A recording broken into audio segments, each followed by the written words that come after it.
नमस्कार, मेरा नाम विश्वजीत कुमार और आप देख रहे हैं वाक फॉर इंडिया न्यूज।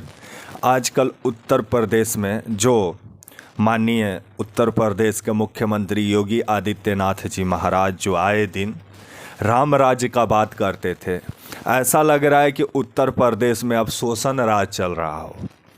कभी हाथरस में एक लड़की को पुलिस में, अगर आप सरकार से सवाल करते हैं, अगर आप सरकार के खिलाफ कुछ अगर आप लिखते हैं तो पुलिस वाले आपको सीधे देशद्रोही साबित कर देते हैं। इसका बेस्ट एग्जाम्पल है कि केरल का एक पत्रकार आता है जो कि हाथरस में कवरेज के लिए, और उसे तथाकथित रूप से देशद्रोही का मुकदमा लगा के उसको जिस तरह से उसको जेल में काफ़ी दिन तक रखा गया, अभी वो रिहा हो चुका है। सिद्दीकी तपन सिद्दीकी। तो इससे आप अंदाज़ा लगा लीजिए। और कल जिस तरह से उत्तर प्रदेश के विधानसभा के बाहर से खबर सुनने को आ रही है कि जहां मतलब जो पत्रकार वहां कवरेज करने के लिए पहुंचे हुए थे उनके ऊपर दम भर लात जूता बरसाया गया है। यहां तक कि कितनाओं का मुंह हाथ भी फोड़ दिया गया है मार्शल के द्वारा, जो विधानसभा के मार्शल सब होते हैं। ऐसा लग रहा है कि उत्तर प्रदेश में सिर्फ योगी जी का गुणगान करते रहो हर समय। जब योगी जी दिखाई दें ऐसा लगो उन्हीं को बना दो विष्णु जी। मतलब आप सरकार से सवाल ही नहीं कर सकते हैं उत्तर प्रदेश में। सरकार से अगर सवाल करने जाइएगा तो कैमरा माइक सब टूट टाट के बराबर हो जाएगा। और उसका बेस्ट एग्जाम्पल दिखा विधानसभा के बाहर में, जहां समाजवादी पार्टी के जितने विधायक थे सब बैठे हुए थे चौधरी चरण सिंह के मूर्ति के जस्ट कुछ दूरी पे। वहाँ वो लोग प्रदर्शन कर रहे थे योगी जी के नीतियों के खिलाफ, जिसको कवरेज के लिए वहाँ इंडियन एक्सप्रेस का 2 कैमरामैन भी थे जिनके ऊपर लात घुस्सा भी बरसाया गया है। बाकी और भी पत्रकार थे, उन लोग का भी किसी का माइक तोड़ दिया गया तो किसी का कैमरा तोड़ दिया गया। तब ऐसा लग रहा है कि सरकार विपक्ष को देखना ही नहीं पसंद कर रही है उत्तर प्रदेश में। योगी जी को विपक्ष पसंदे नहीं है। उनके अनुसार सिर्फ उन्हीं का गुणगान एनी टाइम टीवी पे हो।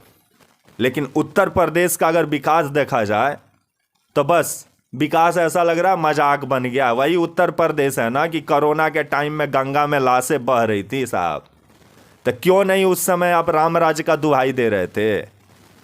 और कौन सा राम राज, जहां युवा हैरान और परेशान में भटक रहा है, कब पेपर लीक हो जाए उसको भी नहीं मालूम। एग्जाम दे दे के वो बूढ़ा हो गया आपके शासनकाल में। तो कम से कम इस पे सोचना चाहिए। आप बोलते हैं कि उत्तर प्रदेश नंबर 1 राज्य हो गया। कैसे? अपने मुंह से सब कोई नंबर 1 है। कभी आप उत्तर प्रदेश का ज़मीन पे उतरिए, कभी ज़मीनी हकीकत को समझिए। उत्तर प्रदेश में, उत्तर प्रदेश का रोड देखे हैं?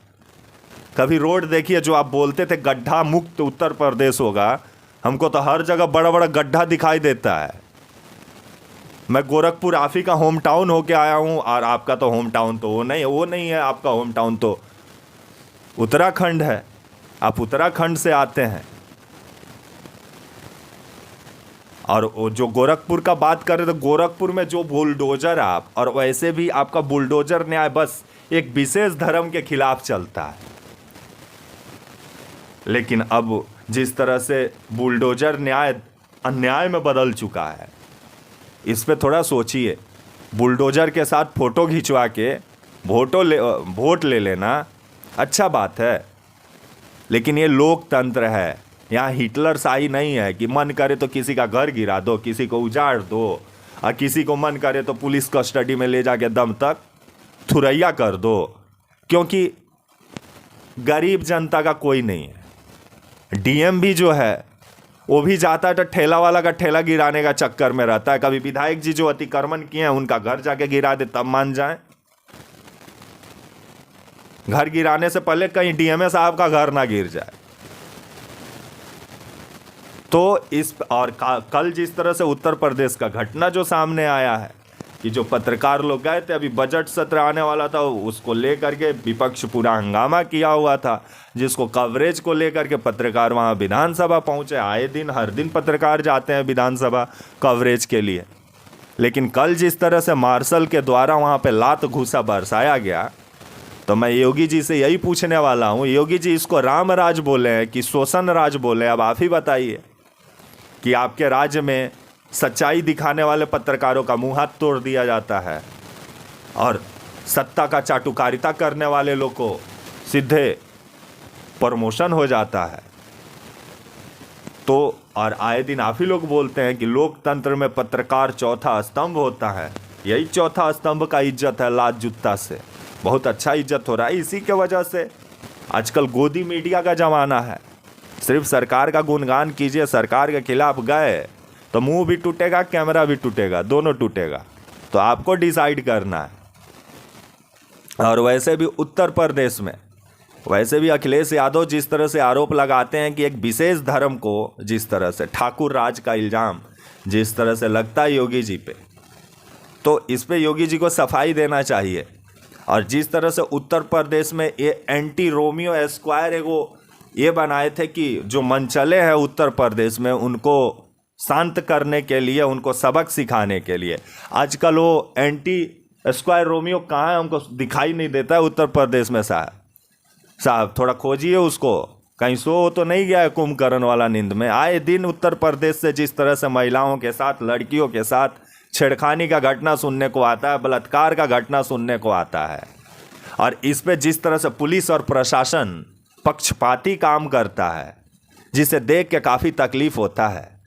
जो योगी जी आए दिन राम राज्य का दुहाई देते थे, इनका राम राज अब शोषण राज्य में बदल गया, क्योंकि योगी जी के लिए मंदिर का राजनीति सबसे बेहतर है। आज तक इनके मुंह से हम ये नहीं सुने होंगे कि हम उत्तर प्रदेश का मुख्यमंत्री बनते बनते लोग युवाओं को सरकारी नौकरी, जो युवा सरकारी नौकरी के लिए एग्जाम दे के बैठे हैं उनको ज्वाइनिंग लेटर देंगे, उसके जगह पे योगी जी बोलते हैं हम मंदिर बनवाएंगे, क्योंकि मंदिर के बाहर सब लेके कचोरा लेके बैठेगा भीख मांगने के लिए। इसीलिए मंदिर का निर्माण, क्योंकि बीजेपी के लिए मंदिर की राजनीति जबरदस्त है। अभी आने दीजिए, 2024 का लोकसभा चुनाव आ ही रहा है, देखिएगा राम मंदिर को सबसे बड़ा मुद्दा बनाया जाएगा, काशी कॉरिडोर सबसे बड़ा मुद्दा होगा, मथुरा काशी सबसे बड़ा मुद्दा होगा। लेकिन कभी भी बेरोजगारी सबसे बड़ा मुद्दा नहीं हो सकता है, कभी अस्पताल मुद्दा नहीं हो सकता है, कभी शिक्षा मुद्दा नहीं हो सकता है, क्योंकि ये सब के लिए काम करना पड़ता है साहब। लेकिन धर्म पे, जाति पे, मजहब पे बस भड़का दीजिए, भड़काऊ बयानबाजी करते रहिए। और वैसे भी अभी बीजेपी के सपोर्ट में बहुत तथाकथित बाबा लोग भी आ गए हैं, भौकाली बाबा लोग। एगो धीरेन्द्र शास्त्री है जिसका मतलब प्रवचन सभा में ही सुनने में आ रहा है कि 1-2-3 आदमी का मौत भी हो चुका है वहाँ पे, और ये अपने आप को चमत्कारी बाबा बोलता है। तो हमको समझ में नहीं आता कि इसका चमत्कार कहाँ गायब हो गया। भारत में विभिन्न समस्या है बाबा, सब समस्या को ख़त्म कर दीजिए ना, आपके अंदर में इतना चमत्कार है तो। अभी जोशीमठ गिर रहा है, काहे नहीं बचा ले रहे हैं आप उसको? आप लोग टीवी वाला बाबा हैं, क्योंकि आप लोग सनातन धर्म को बेच के पैसा कमाने वाला बाबा हैं आप लोग को तो टीवी पे आए बिना मन नहीं लगता है। और बीजेपी के लिए भाई और अच्छा है, क्योंकि बीजेपी का ही ये लोग बी टीम है। ये लोग भी बीजेपी का भक्ति में लगे हुए हैं कि कहीं बीजेपी इन लोग को लोकसभा वाले को टिकट ना दे दे, धीरेन्द्र शास्त्री को। और जिस तरह से ये हिंदू राष्ट्र बनाने का बात कर रहा है धीरेन्द्र शास्त्री, इससे मैं पूछना चाहता हूँ, एक बार मोदी जी से मिल लो ना, मोदी जी से मिल लो और मोदी जी से बोलो मोदी जी हिंदू राष्ट्र हमको बनाना है।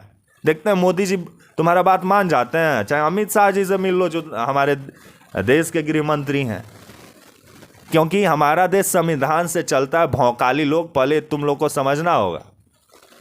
और हिंदू एक जीवन जीने का शैली है, पहले पढ़ो। सिर्फ व्हाट्सएप यूनिवर्सिटी से 4 गो ज्ञान लेके और लोगों को बेवकूफ़ बनाना ये सही काम नहीं है।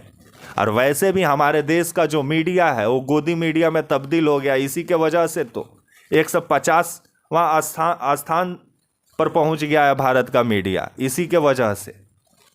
तो इस पे देश की जनता को सोचना होगा कि जिस तरह से आपका मुद्दा को मीडिया गायब कर चुकी है और हर दिन हिंदू मुस्लिम का जिस तरह से डिबेट टीवी पे हो रहा है, उसी का नतीजा है कि अब पत्रकार लोग भी लात जूता खाने लगे हैं।